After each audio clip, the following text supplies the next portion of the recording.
여러분, 혼자 늙는 사람은 불쌍한 걸까요?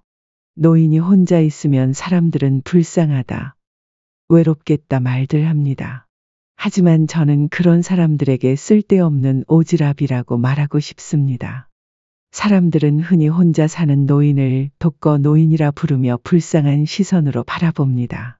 그러곤 노인이 세상을 떠나면 고독사라는 이름을 붙여 쓸쓸한 표정을 짓죠. 그런데 과연 세상을 떠난 그 노인이 정말 고독하고 불행했을까요? 일반적인 생각과 달리 혼자 사는 노인 행복지수는 자식과 함께 사는 노인 행복지수보다 훨씬 높습니다. 심지어 많은 사람들은 자녀와 떨어져 자주 안 볼수록 더 좋다 합니다. 왜냐하면 자식 눈치를 안 보니까 오히려 여생이 더 편안하다고 합니다. 요즘은 세대 간 가구 분리가 완전히 자리를 잡았습니다. 왜일까요? 그래야 부모와 자녀가 모두 행복하다는 사실을 배웠기 때문이죠.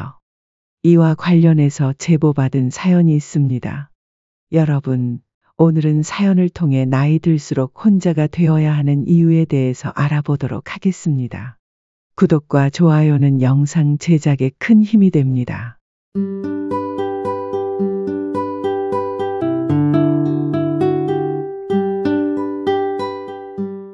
자, 사연을 읽어보겠습니다. 안녕하세요, 노후챙김님. 평소 영상을 재밌게 잘 보고 있습니다. 저는 70대 중반이고요. 전남 여수에서 2명의 아들을 키워낸 평범한 한 어머니입니다. 어느덧 세월이 흘러 이렇게 노년기에 접어들었네요. 저는 작년에 남편을 보내고 현재는 혼자 살고 있습니다. 작년 이맘때쯤이었던 것 같아요. 택시를 하던 남편이 어느 날 배가 너무 아프다고 일을 안 나가지 뭡니까? 평생을 살면서 택시 일을 한 번도 이런 식으로 쉬어본 적이 없는 사람인데 그날은 참 달랐어요. 남편이 바닥에 뒹구는데 너무 놀라서 얼른 119를 불러 병원에 실려갔죠. 병원에서 한동안 무슨 정밀 진단을 하고 나서 의사가 그러더군요. 췌장암 말기라고요. 아니, 그렇게 멀쩡하던 사람이 말기라뇨? 하늘이 무너지더군요. 믿기지가 않아 큰 병원으로 갔습니다. 그러나 큰 병원 의사들도 우리에게 해결 방법은 못 주더군요. 복잡한 수술과 비싼 치료도 고려해 보았지만 남편 상태는 이미 너무 악화되어 있었고 의료진은 손을 쓸 수가 없다고 합디다. 그 순간부터 제 일상은 완전히 바뀌었습니다. 매일을 눈물바람으로 마치 전쟁터에 있는 것 같았어요. 마음이 너무 무겁더군요. 큰 아들네는 서울에서 둘째를 가진 지 얼마 안 돼 여수에 자주 올 수도 없었어요. 다행히 작은 아들이 여수에서 결혼하고 살고 있어서 도움을 많이 받았어요. 남편과 함께할 수 있는 마지막 시간들을 최대한 의미 있게 보내기로 결심하고 정성스럽게 간병했습니다.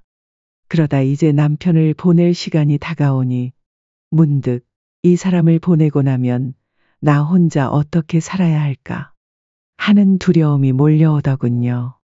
그때부터는 책도 읽고 텃밭도 가꾸고 산책도 자주 하고 지인들도 만나고 그랬어요.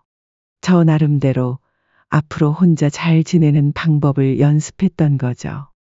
그리곤 결국 남편을 가족의 사랑 속에서 보냈네요.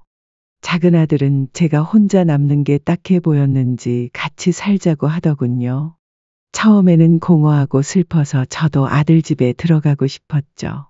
하지만 며느리가 있는데 어떻게 그러겠나요? 며느리는 작은 아들이 저한테 같이 살자고 한 말을 듣고 표정 관리가 안 되더군요. 뭐 어쩌겠어요?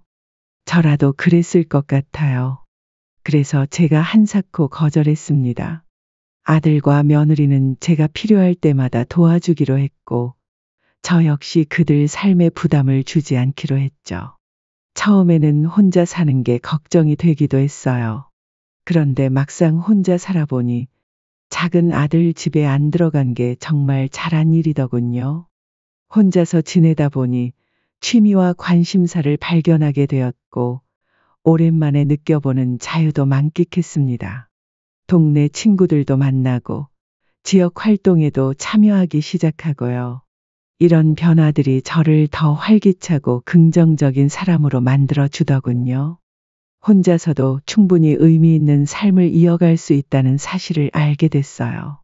요즘은 책을 읽고 정원 가꾸기에 더 많은 시간을 쓰는데 이게 참 만족감을 줍니다.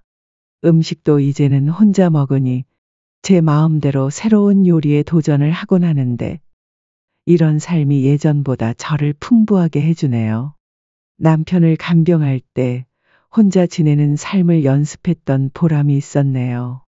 아들과 며느리는 한 번씩 찾아오곤 하는데 이렇게 가끔씩 보니 오히려 더 반갑고 저도 눈치 안 보고 여유로워 삶이 참 좋더군요. 떨어져 사는 게 우리 관계에 긍정적인 영향을 미쳤고 서로 개인적인 공간과 시간을 존중하니까 마음은 더 가까워지더군요. 신기하게도 적당히 떨어져 지내는 이 자유로운 분위기가 관계를 더 좋게 만들어 주었어요. 노후 챙김님이 예전에 영상에서 말해줬던 것 같아요. 진정으로 혼자 잘 지내는 삶이란 서로가 적당히 거리를 유지하는 거라고요. 그 말이 생각나서 이렇게 사연을 보내봅니다. 여기까지 사연 내용이었습니다. 여러분, 어떻게 들으셨나요? 사실, 노년이라고 해서 항상 외롭고 쓸쓸해야만 하는 건 아닙니다. 오히려 그 시기를 자신만의 시간으로 만들어 더 행복하고 건강하게 보낼 수 있는 방법들이 있습니다. 삶은 단지 변화에 관한 것입니다. 이 변화를 우리가 어떻게 적응하고 받아들이느냐가 우리 노년기 삶을 결정짓는답니다. 사연 이야기처럼 건강하게 혼자 잘 지내는 삶이란 주변 사람들과 적당히 거리두기임을 알고 계신가요? 노년기는 삶의 황금기입니다. 하지만 이 시기에는 인간관계 균형을 맞추는 것이 중요합니다. 너무 가까운 관계는 갈등을 일으킬 수 있고 너무 먼 관계는 삶을 외롭게 만들 수 있습니다. 어떤 분들은 자녀들과 너무 가까이 지내서 자녀들 삶에 지나치게 개입하곤 합니다. 이로 인해 자녀들은 부담을 느끼고 때로는 갈등이 발생하죠. 이럴 때는 부모가 기대했던 것과는 반대로 자녀에게 다가갈수록 멀어지게 되는 감정을 느끼게 됩니다. 그리고 또한 거리를 너무 멀게 두어도 때로는 문제가 생깁니다. 제가 아는 김 할아버지는 중년 시절에 먹고 사는 게 너무 바빠 친구들과 관계가 소홀해졌고 만남이 줄어 이제는 친구에게 전화 한 통 하는 것도 어색하다고 하십니다. 또한 시간이 지나 자녀들은 각자 삶으로 떠나니 친구들이 없어 외로움을 느낀다고 하더군요. 여러분, 적절한 거리 유지는 인간관계 조화를 이루는 열쇠입니다. 가까운 관계에서는 서로 독립성을 존중하고 먼 관계에서는 정기적인 소통을 통한 연결 유지가 중요하죠. 특히 노년기에 접어들면 더욱 그러합니다. 건강하고 행복한 혼자의 삶이란 항상 홀로 보내는 삶이 아닙니다. 평소 혼자서도 아주 잘 지내면서 한 번씩은 누군가와 소통을 하며 관계를 충전하는 게 가장 이상적인 혼자의 삶이죠. 그리고 혼자 잘 살기 위해서는 사연 주인공처럼 취미 생활과 배움의 끈을 놓지 않아야 합니다. 취미와 배움, 이게 바로 노년을 빛내는 열쇠입니다. 취미와 배움은 정신적, 사회적 활력을 유지시켜 줍니다. 삶의 질이 올라가는 거죠. 나이는 단순히 숫자에 불과합니다.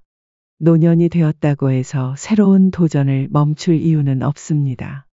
나이를 의식하지 않고 새로운 일에 도전하는 행동이 혼자 사는 삶을 더욱 풍부하고 활기차게 만들어주죠. 또한 노후에 갖는 취미는 끊임없이 새로운 생각을 하게 해서 정신 건강 유지에 도움이 된다고 합니다. 취미 활동에는 예를 들어 식물 키우기, 새로운 요리해보기, 뜨개질 같은 활동이 있습니다. 꼭 특별한 취미가 아니어도 좋습니다.